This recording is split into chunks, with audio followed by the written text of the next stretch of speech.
Many people from the Congo, I don't know what that is, but they come out of jails in the Congo. They're letting their jail population come into the United States. Their jails are being emptied into the United States. Their gang members are being taken out of Caracas, Venezuela, and lots of other places, which was a rough city, very dangerous city. And they're being delivered into the United States, they're gang members. And these are tough gang members. You see what's happening in Aurora. And people are Christian nationalist influencers. Let me introduce you to the Theo Bros. We can't force people to have faith in Christ, but we can as a people order that. I'd rather have a Christian monarchy than our current state of affairs. We could argue that now is a time to arms again. So the Theo Bros are a group of mostly millennial Christian pastors and influencers. Many of them, most of them even, will tell you that they are Christian nationalists. We are indeed Christian nationalists. They're purposely extreme and extremely online, so they're obviously connected to J.D. Vance. There's this group called the Rockbridge Network. J.D. Vance was a founder. Peter Thiel is involved, and also this guy Chris Buskirk. And then, of course, Chris Buskirk, a great friend of mine, who was involved in American Reformer, which is kind of the unofficial magazine of the Theo Bros. I think it's important to say that not all of them hold every belief. That being said, I think some common beliefs that I have encountered are that we should be repealing the 19th Amendment. They'll talk about the dead Constitution and how the 10 Commandments should take its place. I want a Christian nation more than a republic. I think all 10 Commandments should be legislated and enforced. Some of them talk about prison reform, and by prison reform, they mean public flogging instead of prison. Some of them talk about executing heretics. Involved in that is also execution of gay people. But it's not just online. They're doing conferences, writing books, doing events. One of the things that's been interesting lately is that some of their events have started to overlap with some events of more kind of mainstream politicians. And I think probably the most prominent example was the National Conservatism Conference, where you had Doug Wilson speaking at this conference. And of course, coming to the high treachery, you were all no doubt anticipating I would address, make all our teens woke by means of chemtrails. And you had J.D. Vance speaking there. America is a nation. It is a group of people with a common history and a common future. Now, if Theo Bros are kind of the millennial posters of the Christian nationalist movement, Doug Wilson is sort of like the boomer who passed the torch. He has sort of built his own little Christian fiefdom in Moscow, Idaho. He has this church. He has, helped to start a school, like a K through 12 school there. He has a college there, New St. Andrews College, that he's helped to found as well. Now, it's this community in Idaho that he's built that Theo Bros see as sort of a blueprint for what a Christian America could and should look like. Creating a legal framework in which people could create intentional communities where they could build something new would be a good idea to allow people to experiment. Just like Doug Wilson, so too do many of the other Theo Bros want to do this in various places in the United States. But he's also built this other type of blueprint for Christian nationalist influencing. He was telling me about how he has his kids helping him produce these very slick videos. The left is the cancer and Trump is the chemo. He's taking some of these ideas. He's really making them for a broader audience and for a younger audience. Now, at this point, you might ask, where are all the women? If you asked some of these guys where the women were, they would say they're at home, like taking care of the kids. Godly women want to feed their men. Godly women are designed to make the sandwiches. When women were granted the right to vote, we were so muddled, we thought we were giving the franchise to women when we were in fact taking it away from families. And just for the record, I think the 19th Amendment should be repealed. I think that because, first and foremost, because I'm a Christian. If we had a Christian nation and women could vote, then within 50 years, we would no longer have a Christian nation. They don't think that women should be in leadership roles. They don't think that women should be out there voicing their opinions. As we already know, Vance holds very particular views on gender. If you bought into an idea that it's liberating to leave an 8-week-old baby to go work 90 hours a week at Goldman Sachs, you've been had. You have women who think that truly the liberationist path is to spend 90 hours a week working in a cubicle at McKinsey instead of starting a family and having children. To me, what it is sort of a value system to replace the fact that they're all fundamentally atheist or agnostic. The people who are most deranged and most psychotic are people who don't have kids. It's clear that they see J.D. Vance as someone who will help further their vision of a country that puts Christianity above all else. I think these guys saw one of their collaborators in the White House. It would be proof to them that all of the effort that they have made, all of the time and money that has been invested, that it was all paying off. There's so much more to this story, including connections to Project 2025, more about the web of J.D. Vance and Theo Bros that I can't even dream of touching on in a video like this. So go read Kira Butler's full piece at motherjones.com. Welcome to Let It Be Known. And again, I see some folks, Black folks, and brown folks, who talk about they're supporting Trump, which is supporting Project 2025, which is supporting all that you just saw. And this idea that women and the LGBT community is less than is just absolutely, it's dangerous. It's absurd, of course. And this is what they want. I mean, you heard it from J.D. Vance. I mean, look. And then he says, in Goldman Sachs, as if that's the only type of job a woman can get. These folks are dangerous. And what else is dangerous is when you see Black folks, and particularly those with big platforms, going along with them. And they don't think that they're going along with stuff like that, but they are. You got to take the whole package. You can't say, "Oh, I just like Trump because oh, I just don't like Kamala." You got to look at the whole package. Look what you're getting. And Trump continues to spew such racism. The thing when he said it at the top that Greer played, the Congo and the prisons. Yesterday again talking about the Haitians. These are Black people that he's talking about. Springfield Black is such people. a beautiful place. Have you seen what's happened to it? It's been overrun. You can't do that to people. They have to be removed. So you would revoke the temporary protected status? Absolutely. I'd revoke it and I'd bring them back to their country. Springfield is such a beautiful place. And repeating that lie, and with the hopes that you tell a lie often enough, people will believe it. Power 96 mentions, he says, Don the Con lies so much and he needs a real history lesson. England and other European countries sent their prisoners to colonize other countries. Look at Australia and the US. How do you get behind that? How do you get behind that? And you know, there are uninformed folks, yes, but I won't even toss that as a reason for them getting behind this. If you're uninformed, just stay out of it. You hear too many uninformed and misinformed individuals talk about in favorable terms Trump and Vance. How is that even possible? How is that even possible? We're going to talk more this morning about Trump, but we're going to talk also about federal prosecutors who filed a new indictment Tuesday against two former Wednesday, I should say. Yesterday was Wednesday, wasn't it? Against two former Louisville officers accused of falsifying a warrant that led police to Breonna Taylor's door before they killed her. California is banning legacy admissions at private colleges and universities.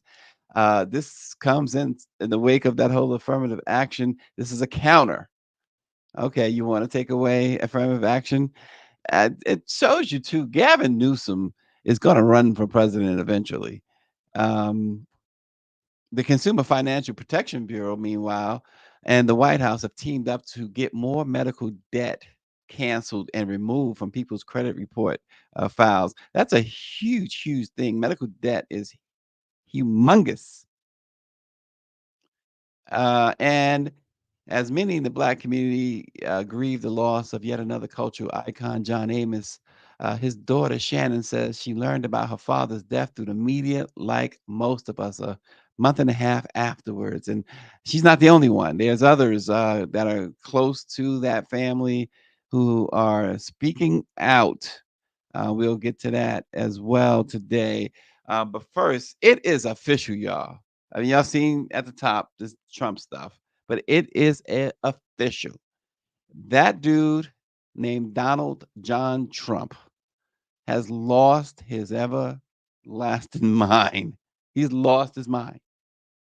Yesterday, after Judge Tanya Chutkin released the criminal filing from Special Prosecutor Jack Smith related to the January 6th insurrection, showing just how strong the evidence is against Trump and how the evidence and prosecution does not violate the Supreme Court's immunity declaration, Trump went on what just might be his craziest, most outlandish social media rant to date. In all caps, he tweets, as you see there, the word Russia 140 times. 140 times. Russia, comma, and so on and so forth. Folks, we talked back, come on, back in June, we talked about Joe Biden. Everybody talked about, my mic, my mic don't sound nice. Who did that song? My mic sounds nice. Was that MC Light? But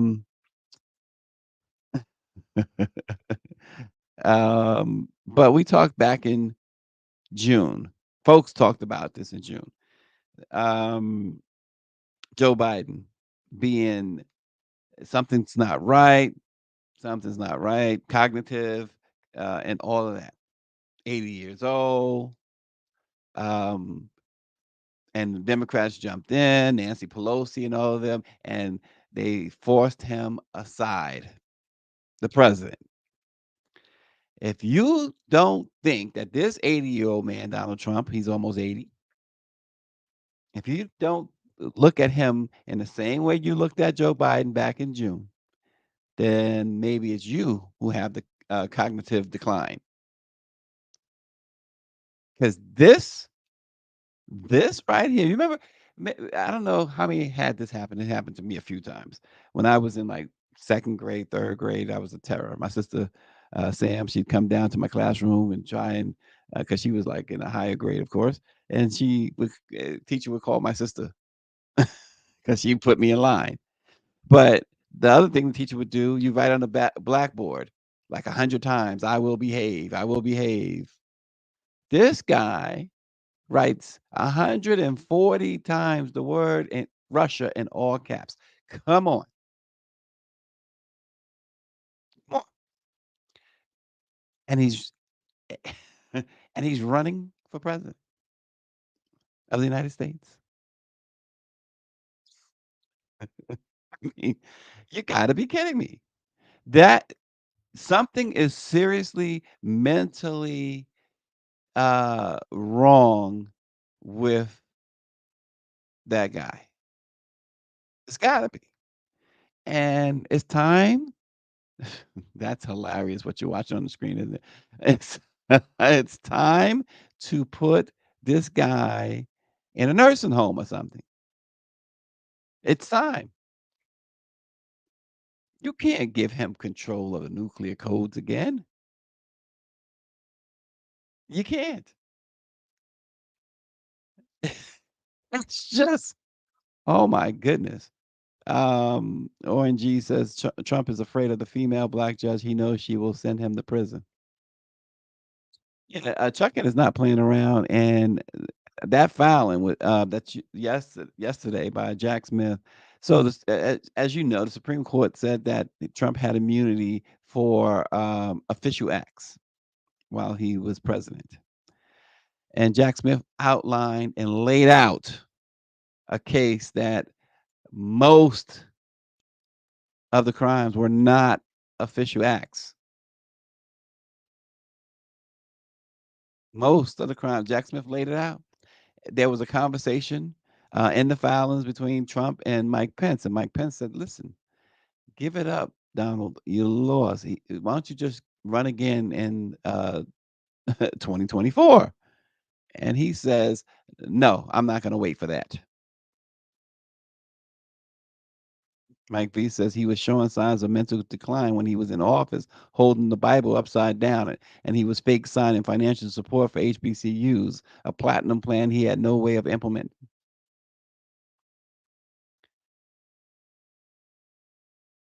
But the guy has, there's no more marbles to lose up there for him. He's done. He's finished. He's cooked. It's over.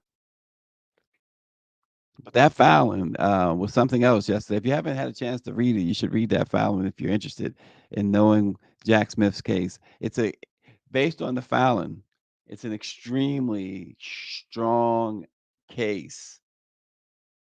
The phone call to Secretary of State Brad Raffensperger was mentioned in that filing.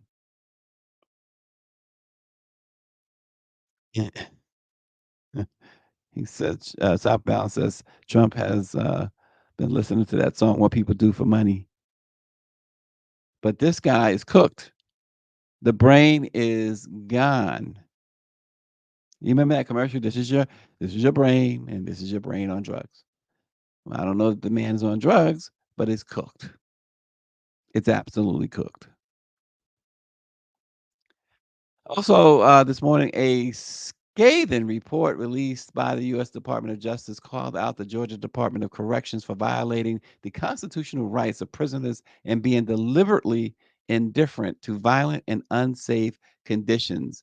Hayes State Prison in Treon was among the 17 facilities the DOJ visited over the last 2 years as part of the investigation, which began in 2016. The department also reviewed incident data produced from the state from January 1, 2022 to April of last year. That covered Hayes and 23 other prisons housing incarcerated men or women at the close and medium security levels. And so also understand this with Georgia prisons, folks. Black people make up 61%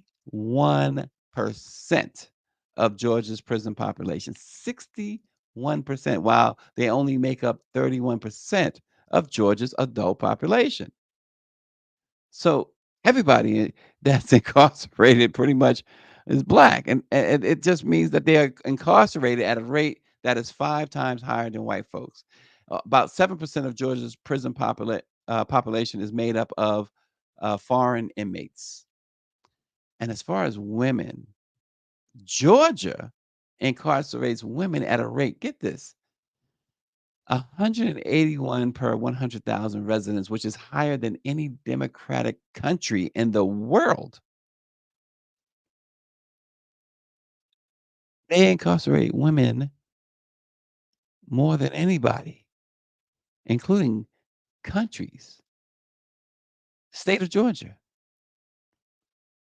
And so you know that is the overwhelming majority are black. In a statement, the DOJ says the Georgia Department of Corrections uses segregation for improper purposes when responding to threats of violence or incidents of harm. Specifically, the DOJ said they found numerous instances where victims of sexual assault or other violence were placed in segregation in inhumane conditions for an extended or an indefinite period. One incarcerated individual was placed in a suicide watch cell at Hayes prison after he was assaulted, suffering a cut to his eye. All of his property had been stolen by other incarcerated individuals, and he was held naked in the suicide cell with no mattress or blanket. After he continuously beat on the cell window, staff moved him to administrative segregation for refusing housing. Isn't that something? Georgia, as a whole, has about 50,000 people incarcerated in 34 state-operated prisons and 4 private prisons, and it ranks 4th in the nation for the number of people incarcerated overall. The federal investigators canvassed the state's medium and close security prisons, and what they found was significant understaffing and systemic deficiencies in security, as well as housing and prison classification, all of which, according to the DOJ, led to widespread violence. Christian Clark, the uh, assistant attorney general in the Civil Rights Division of the DOJ, says our report lays bare the horrific and inhumane conditions that people are confined to inside Georgia state prison system. It's really insidious.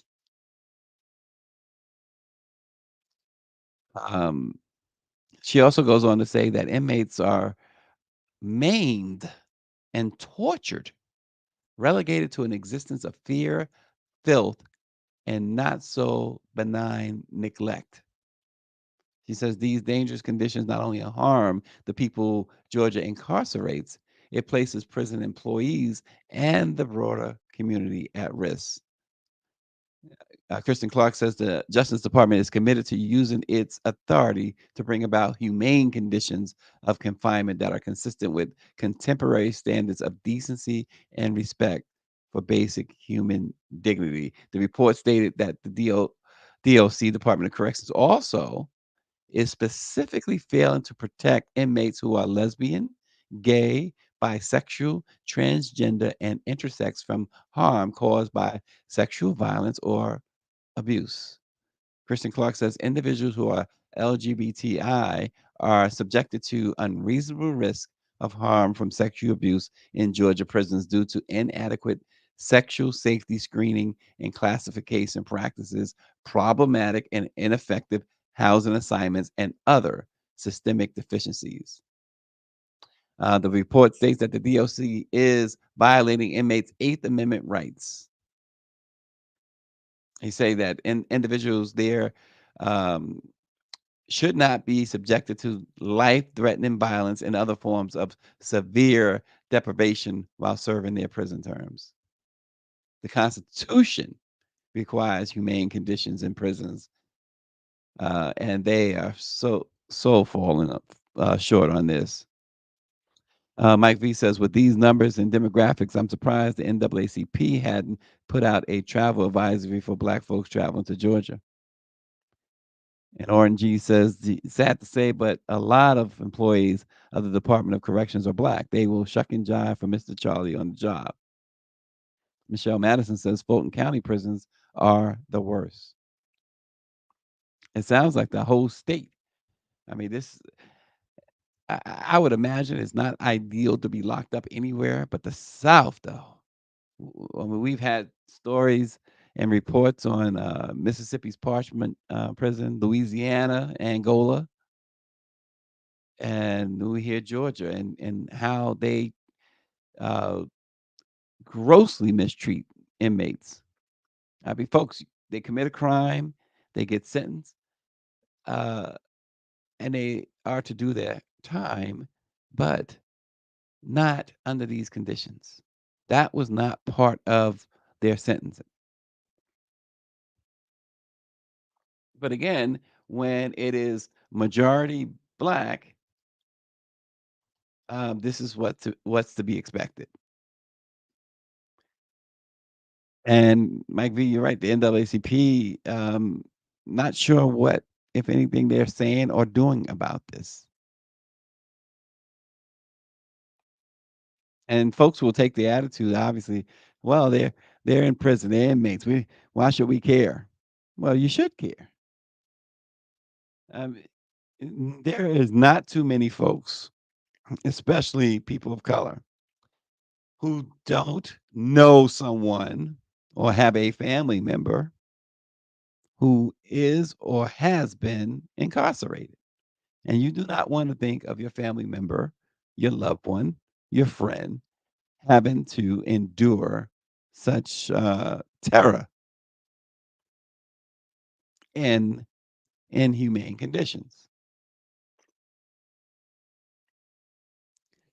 Federal prosecutors filed a new indictment against two former Louisville officers accused of falsifying a warrant that led police to Breonna Taylor's door before they killed her. The Justice Department's superseding indictment comes weeks after a federal judge threw out major felony charges against former Louisville police detective Joshua James and former Sergeant Cal Meany. The new indictment includes additional allegations about how the former officers allegedly falsified the affidavit for the search warrant. They both knew, according to the DOJ, the affidavit they used to obtain the warrant to search Breonna's home contained information that was false, misleading, and out of date, omitted material information, and knew it lacked the necessary probable cause. The indictment says that if the judge who signed the warrant had known that key statements in the affidavit were false and misleading, she would not have approved it, and there would not have been a search at Breonna's home. Federal charges against those two officers were announced by U.S. Attorney General Merrick Garland back in 2022. Merrick Garland accused those two officers who were not present at the raid of knowing they falsified part of the warrant and put Breonna in a dangerous situation by sending armed officers to her apartment. When police carrying a drug warrant broke down Breonna's door in March 2020, her boyfriend, Kenneth Walker, fired a shot that struck an officer in the leg, according to the police. Walker said he believed an intruder was bursting in. Officers returned fire, striking and killing Breonna, who was 26 years old at the time. Back in August, we know that U.S. District Judge Charles Simpson declared that the actions of Breonna's boyfriend were the legal cause of her death, not a bad warrant. That Judge Simpson wrote that there is no direct link between the warrantless entry and Taylor's death. Simpson's ruling effectively reduced the civil rights violation charges against the two officers, which carry a maximum sentence of life in prison. He reduced them to misdemeanors. The judge also he did decline to dismiss a conspiracy charge against the two officers. And we'll see now that the DOJ has finally stepped in. Will some modicum of justice be awarded to Breonna Taylor's family? California is banning legacy admissions at private colleges and universities, which ensures that some of the country's most selective schools will not favor applicants with familial or monetary connections to schools. Governor Gavin Newsom signed AB 1780 into law, which prohibits legacy and donor preferences in admissions at private nonprofit institutions. The rule goes into effect in the fall of next year. And schools including Stanford University, USC, and Santa Clara University will now join the Cal State University system and other public institutions in California that have long banned legacy preferences. So this comes out, as y'all know, after affirmative action. And so this is a what's good for the goose is good for the gander type thing. If you say that minorities can't be given certain preferences when they are applying to schools, well, same applies to those whose rich uncles and rich daddies and mommies donate to these schools.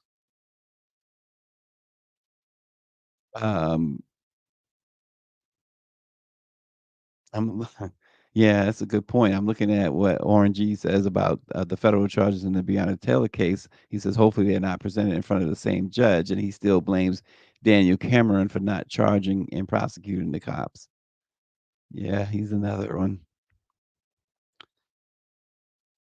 The Consumer Financial Protection Bureau has intensified its efforts to combat abusive medical debt collection practices seeking to protect over 100 million Americans burdened by $220 billion in medical debt. Vice President Kamala Harris says she's supporting the action, which targets pervasive problems like inflated prices. Come on, you go to an emergency room and get an aspirin, it costs you $1,000. She says she wants to get rid of that stuff. Double billing, which happens often, and attempts to collect on fictitious or unverified debt. So they want to also, if somebody has a mark on their credit report for medical debt, they want that eliminated. Too many problems with medical debt, and medical billing has been an issue. Mike V says the banning of affirmative action in academia backfired. It made the enrollment skyrocket at HBCUs and dropped the number of Black and Latino enrollment at PWIs this semester. He says, good, with the thumbs up. But as far as this medical debt, so it's something that's kind of taken on a life because Minnesota recently introduced new debt collection regulations prohibiting healthcare providers from denying essential services due to unpaid bills. And beginning next year, a law in California, signed by Gavin Newsom, will protect consumers' credit reports from the majority of medical debt. Similar legislation has been enacted in New York and Connecticut, and this shows that it's a growing trend of state-led protections.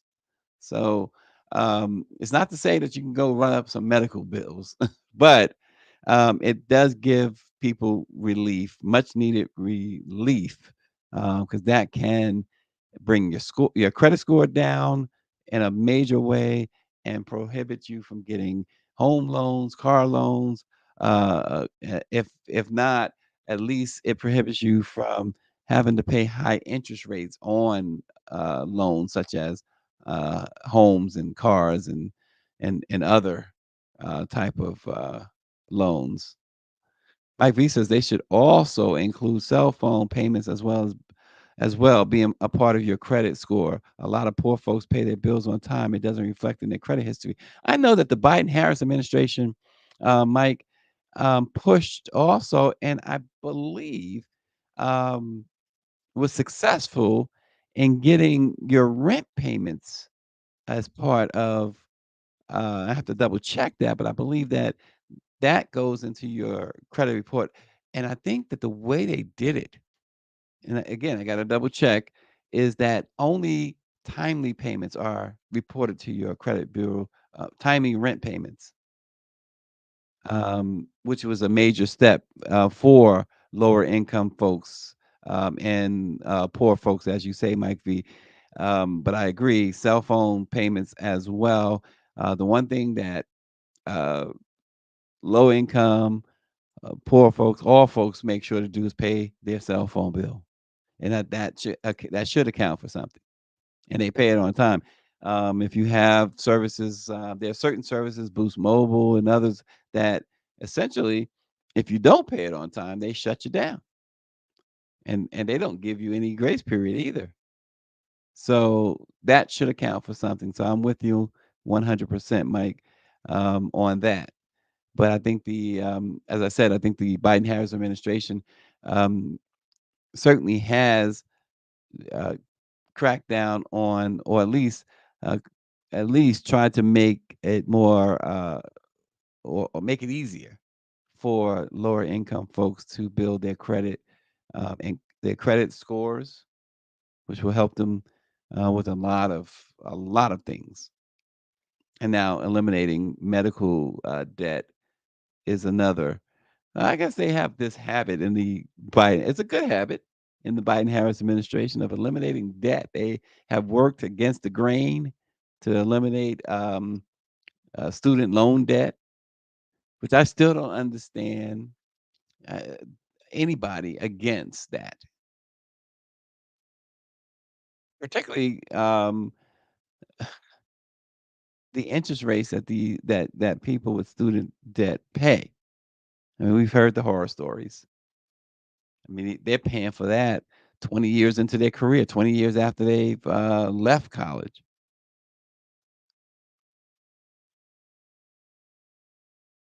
Yeah, I 100% agree. David Youngblood, he says, we have completely fallen for the okey doke and allowed affirmative action to be described as an undeserved benefit for unqualified people, Black people. Yeah, exactly. Exactly. It's like the debate when there's no fact checking. Nobody really comes when that discussion is had about affirmative action, David Youngblood, as you are articulating. There's no pushback to say, hey, that is absolutely not the case, that affirmative action should not be described as an undeserved benefit for unqualified uh, people, Black people. There should be major pushback on that. Folks, as many in the Black community grieve the loss of yet another cultural icon, John Amos, his daughter, Shannon, says she learned about her father's death through the media, like many of us, yesterday. In an Instagram post to honor her father, Shannon reflected on receiving the devastating news. She says, I am without words. We are devastated and left with many questions about how this happened 45 days ago, learning about it through the media like so many of you. This should be a time of honoring and celebrating his life. Yet we are struggling to navigate the wave of emotions and uncertainties surrounding his passing. She goes on to say, still, there is some semblance of peace in knowing my father is finally free. We know that October 1st, 2 days ago, Kelly Christopher, KC, Amos, announced that his father died of natural causes on August 21st. The news followed months of uncertainty surrounding John Amos's health after Shannon made public claims of her father being a victim of elder abuse. In a June 2023 Instagram post, the actor's daughter claimed that his life was hanging by a thread after allegedly being placed in intensive care, adding allegations of elder abuse and financial exploitation. Shortly after the incident, John Amos himself released a statement denying that he was a victim of elder abuse. The conflicting claims unveiled the ongoing battle between John's only two children. And while Shannon claimed that her brother's authority over their father and his affairs had led to elder abuse, KC claims that his sister has embarked on a layered crusade of character assassination in an effort to make him seem unfit. Despite the tension, John Amos had maintained the love is still there. In a December 2023 interview with People magazine, he said at that time, he said, right now it is somewhat acrimonious, but never mind what you might read or hear about it in the newspapers or on this medium or that medium platform. Suffices it to say we are still family and we love each other, and that's the bottom line. Bernadette Stannis also released a video statement paying tribute to John Amos and calling him the greatest television dad of all time. I mean, obviously, this sounds biased coming from her, but I don't think many would disagree with that statement. Powerful, powerful actor on Good Times for sure. But it's really sad to see that whatever issues that these siblings have has been playing out in the public eye for the last few years, and now with John Amos's death, it is getting uglier as Shannon has continued to say, "Hey, he was the victim of elder abuse," and she points the finger strictly at her brother KC, who says No, never happened. And her father, when he was alive, said that that was not the case. And she always contended that her father would say that's not the case because he was afraid to say otherwise. That Casey had all the power. I also saw something that was so I feel it was disrespectful and may not even be true. But a woman posted a picture of her and John Amos riding in the car and doing some other things, and very, very in a vulgar manner talked about their night together. Now, this was a younger woman, and I just thought that that was so in bad taste. People do anything for clicks, anything for clicks. The man, the news of his death anyway had just come to light, and this is what you post. That's your tribute? So the things that people do, like I said, for clicks. We want your clicks, though. We want your clicks. So go to our YouTube page. I see many have gone to our YouTube page. Go to our YouTube page. Make sure you hit that subscribe button, LIBK-news, and make sure that your family, your kids, your grandkids, your uncles, your great uncles, your aunties, your steps, your enemies as well. Make sure they subscribe as well. Offer them like 20 cents or something like that. Tell them, give them 20 cents to give us 20 minutes, and to borrow that famous phrase from 10 Wins. If you know 10 Wins in New York, give us 22 minutes and we'll give you the world, the black world. How about that? We appreciate it, and we will appreciate seeing you on Friday.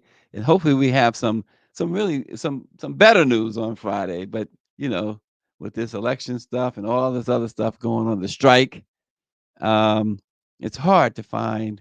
It's hard to ignore those things. It's not that difficult to find good news. It's just hard to ignore all the chaos that's going on. So tomorrow, maybe we'll be able to ignore some of the chaos anyway. So join us tomorrow on Let It Be Known. Thanks for watching.